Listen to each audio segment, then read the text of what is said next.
नमस्कार, vision IAS के news today के इस अंक में आप सभी का स्वागत है। इस अंक में हम आपके लिए लेकर आए हैं यूपीएससी परीक्षा की दृष्टि से महत्वपूर्ण कुछ अहम खबरें।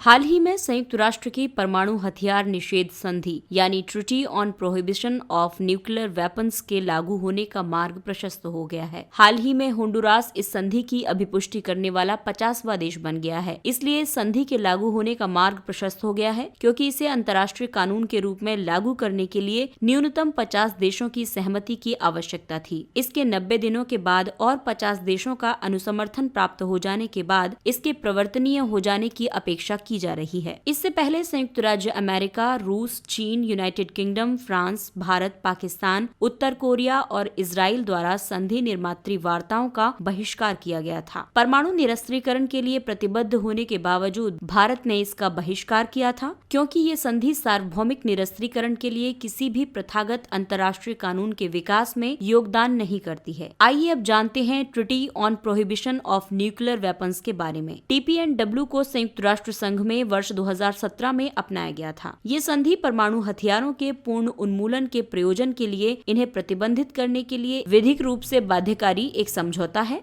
ये प्रतिबंधों का एक व्यापक समुच्चय है जो किसी भी परमाणु हथियार गतिविधियों में शामिल होने को प्रतिबंधित करता है। इनमें परमाणु हथियारों को विकसित करने और उनका परीक्षण, उत्पादन, अधिग्रहण, नियंत्रण, भंडारण, प्रयोग या उपयोग करने की धमकी देने का प्रयास शामिल है। ये संधि पक्षकार देशों को परमाणु हथियारों के उपयोग या परीक्षण से प्रभावित व्यक्तियों को पर्याप्त सहायता प्रदान करने के लिए बाध्य करती है। इस संधि से अपेक्षा की जा रही है कि इससे परमाणु हथियारों के भंडार एवं उपयोग को लेकर सामाजिक अस्वीकार्यता की भावना उत्पन्न होगी, जिससे इस संधि पर हस्ताक्षर न करने वाले सदस्यों के व्यवहार में भी परिवर्तन आएगा।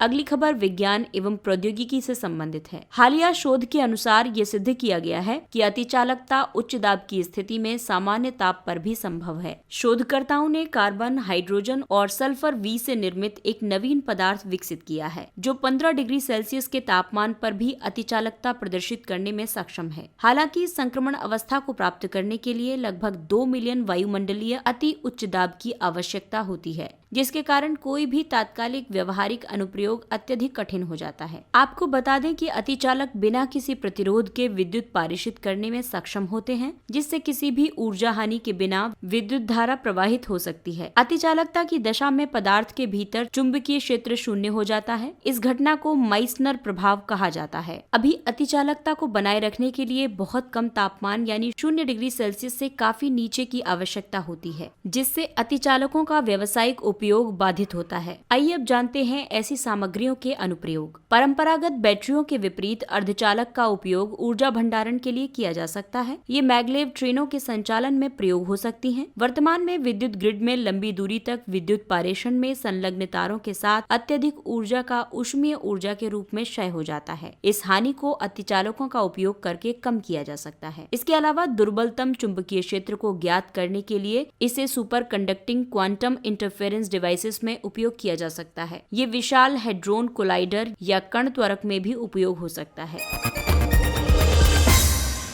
अगली खबर बैंकिंग क्षेत्र से संबंधित है। बैंकों के अनुसार भारतीय रिजर्व बैंक की ऋण पुनर्रचना योजना में कॉर्पोरेट जगत के कुछ ही लोगों ने रुचि प्रदर्शित की है। इससे पहले RBI द्वारा ऋणदाताओं के लिए एक मुश्त ऋण पुनर्रचना योजना के रूप में कोविड-19 से संबंधित तनाव के लिए समाधान ढांचा की घोषणा की गई थी। RBI ने समाधान योजनाओं में शामिल किए जाने के लिए आवश्यक वित्तीय मापदंडों पर अनुशंसाएं करने के लिए कामत समिति का गठन किया था। ऋण पुनर्रचना एक ऐसी प्रक्रिया है जिसका उपयोग कंपनियों और व्यक्तियों द्वारा वित्तीय संकट का सामना करने या दिवालिया होने की स्थिति से उबारने के लिए किया जाता है। इससे उन्हें अपने ऋणों को कम करने और तरलता को बनाए रखने में सहायता प्राप्त होती है, ताकि कंपनियां अपना व्यवसाय जारी रख सकें। ये ऋणदाताओं को अपने उधारकर्ताओं के लिए पुनर्भुगतान की शर्तों को परिवर्तित करने की अनुमति प्रदान करेगा और ऋणदाता उधारकर्ता के खाते को मानक खाते के रूप में स्वीकार करने में सक्षम होंगे। इससे उन्हें उधारकर्ता को डिफॉल्टर या उनके खाते को गैर निष्पादित ऋण के रूप में चिन्हित नहीं करना पड़ेगा। आपको बता दें कि कोविड-19 के बाद लगभग 15.52 ट्रिलियन रुपए मूल्य के निगमित क्षेत्रक ऋण यानी कॉर्पोरेट सेक्टर लोन्स तनाव की श्रेणी में आ गए हैं। अब कॉर्पोरेट उधारकर्ताओं ने पुनर्रचना के प्रति अनिच्छा प्रकट की है, क्योंकि इससे क्रेडिट रेटिंग प्रभावित होती है और उधार की लागत उच्च हो जाती है। सामान्यतः ऋणदाता ऋण आवेदनों पर निर्णय लेते समय क्रेडिट रेटिंग या उधारकर्ताओं के क्रेडिट स्कोर को देखते हैं। भारत में ऋणदाताओं के माध्यम से पुनर्रचना की सुविधा के लाभ को अंतर्राष्ट्रीय उधारकर्ताओं द्वारा डिफॉल्ट के रूप में देखा जाता है, जिससे ऋण प्राप्त करना कठिन हो जाएगा।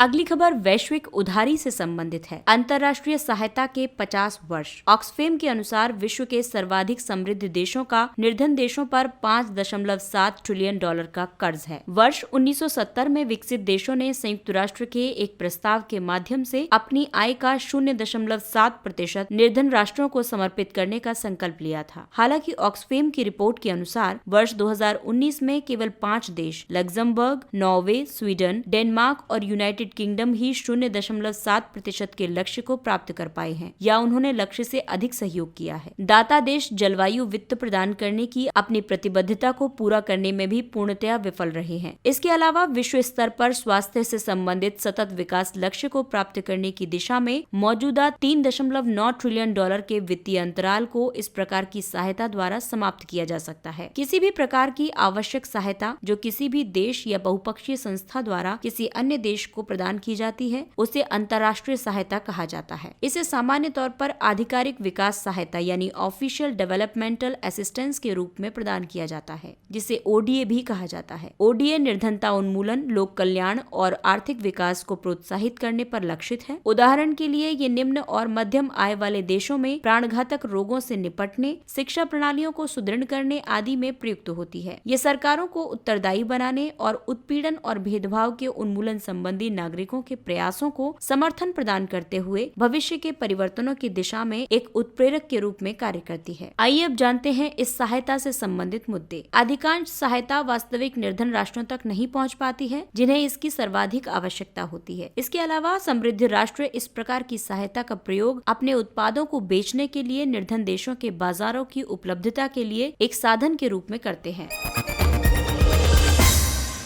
सरकार वर्ष 2021 के बजट में विदेशी संप्रभु उधार यानी ओवरसीज सॉवरेन बोरोइंग के उपाय पर फिर से विचार कर सकती है। सरकार सस्ती विदेशी मुद्रा के उपयोग द्वारा अपनी उधार लागतों को कम करने का विचार कर रही है। इससे सरकार यदि बड़े ऋण लेती है तो उसकी ब्याज दरों में ज्यादा वृद्धि नहीं होगी। इससे पहले वित्तीय वर्ष 2019-20 के बजट भाषण में इस विचार पर चर्चा की गई थी। वर्तमान में सरकार द्वारा सामाजिक क्षेत्रों और अवसंरचना योजनाओं के वित्त पोषण के लिए घरेलू बाजार से बड़े पैमाने पर ऋण लिया जाता है। सरकार द्वारा अधिक मात्रा में ऋण लिए जाने की वजह से निजी क्षेत्रों को कम ब्याज दरों पर ऋण प्राप्त करना मुश्किल हो जाता है, इसलिए वे उच्च दर पर धन जुटाने के लिए बाध्य हो जाते हैं। सरकार सामान्य तौर पर सरकारी बॉन्ड या संप्रभु बॉन्ड यानी सोवरेन बॉन्ड के माध्यम से बाह्य बाजार से उधार प्राप्त करती है। संप्रभु बॉन्ड ऋण का एक रूप है जिसे सरकार द्वारा आवधिक ब्याज भुगतान के वायदे के साथ जारी किया जाता है। साथ ही परिपक्वता तिथि पर बॉन्ड के संपूर्ण अंकित मूल्य को भी चुकाया जाता है। भारत में सकल घरेलू उत्पाद में संप्रभु बाह्य ऋण का अनुपात वैश्विक स्तर पर सबसे कम है, जो कि 5% से भी कम है। आइए अब जानते हैं विदेशी संप्रभु उधार के लाभ। ये अंतर्राष्ट्रीय वित्तीय बाजारों में भारतीय उधारकर्ताओं के लिए सबसे कम मानदंड निर्धारित करता है। निजी क्षेत्र को पर्याप्त घरेलू ऋण प्राप्त करने में सहायता प्रदान करता है। इसके कई प्रभाव भी होते हैं, जैसे ये वैश्विक सुभेद्यताओं को प्रकट करता है। इससे आयात सस्ता हो जाएगा और घरेलू उत्पादकों को उनके विरुद्ध प्रतिस्पर्धा करने से हानि भी हो सकती है।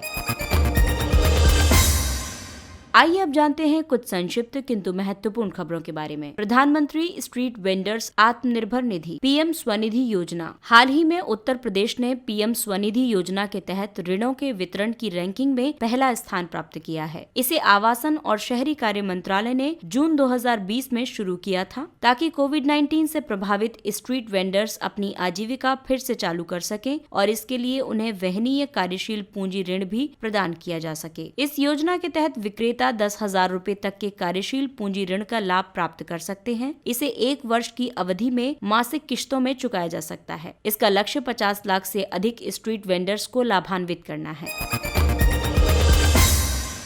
उद्योग 4.0 प्रौद्योगिकी। हाल ही में IIT खड़गपुर और टाटा कंसल्टेंसी सर्विसेज लिमिटेड ने संयुक्त रूप से दूर से नियंत्रित होने वाले कारखानों के परिचालन के लिए एक नई उद्योग 4.0 तकनीक विकसित की है। उद्योग 4.0 औद्योगिक क्रांति के एक नए चरण को संदर्भित करता है। ये मुख्य रूप से अंतर संयोजकता यानी इंटरकनेक्टिविटी, स्वचालन, मशीन लर्निंग और रियल टाइम डेटा पर केंद्रित है। आइए अब जानते हैं अन्य औद्योगिक क्रांतियां। पहली औद्योगिक क्रांति मानव उत्पादकता में वृद्धि के साथ प्रारंभ हुई, जिसका समय 18वीं शताब्दी रहा। द्वितीय औद्योगिक क्रांति व्यापक पैमाने पर उत्पादन पर केंद्रित थी, जो 19वीं शताब्दी में शुरू हुई थी। तीसरी औद्योगिक क्रांति आंशिक स्वचालन पर केंद्रित थी, जो 1970 के दशक में आरंभ हुई थी। गवर्नमेंट ई मार्केट प्लेस की एकीकृत खरीद प्रणाली। GEM ने केंद्रीय सार्वजनिक खरीद पोर्टल के साथ जैम को एकीकृत कर लिया है। इसके साथ ही वस्तुओं और सेवाओं की संपूर्ण सार्वजनिक खरीद को एक एकल प्लेटफॉर्म पर समेकित करके UPS के माध्यम से यानी यूनिफाइड प्रोक्योरमेंट सिस्टम के निर्माण से संबंधित कार्यों को पूर्ण कर लिया है। GEM वास्तव में विभिन्न सरकारी विभागों, संगठनों, सार्वजनिक क्षेत्र के उपक्रमों के लिए आवश्यक सामान्य उपयोग की वस्तुओं और सेवाओं की ऑनलाइन खरीद की सुविधा प्रदान करने वाला एक वन स्टॉप पोर्टल है। ये वाणिज्य एवं उद्योग मंत्रालय के अधीन कार्य करता है।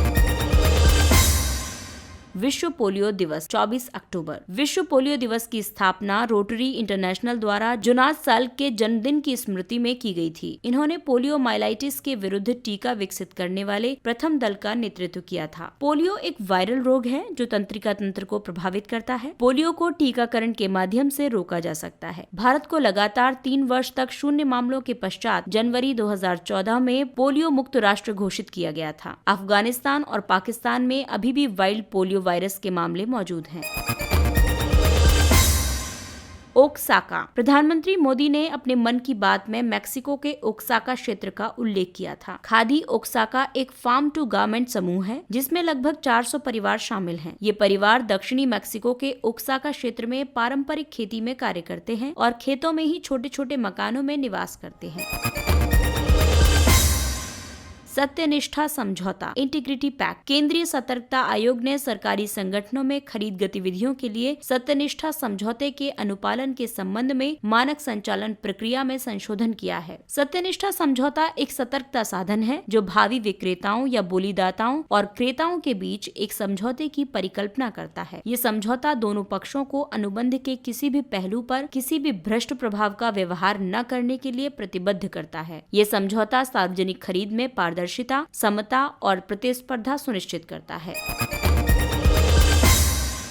प्रधानमंत्री द्वारा गुजरात में महत्वपूर्ण परियोजनाओं का उद्घाटन किया गया। किसान सूर्योदय योजना। इसका उद्देश्य किसानों को दिन के समय सिंचाई के लिए विद्युत की आपूर्ति सुनिश्चित करना है। जूनागढ़ जिले में Girnar ropeway. Girnar ropeway Asia का सबसे लंबा रोपवे है। इसकी लंबाई 2.3 किलोमीटर है। माउंट गिरनार एक प्रमुख तीर्थ स्थल है, जहां अंबा मंदिर, दत्तात्रेय मंदिर और अन्य हिंदू और जैन मंदिर स्थित हैं।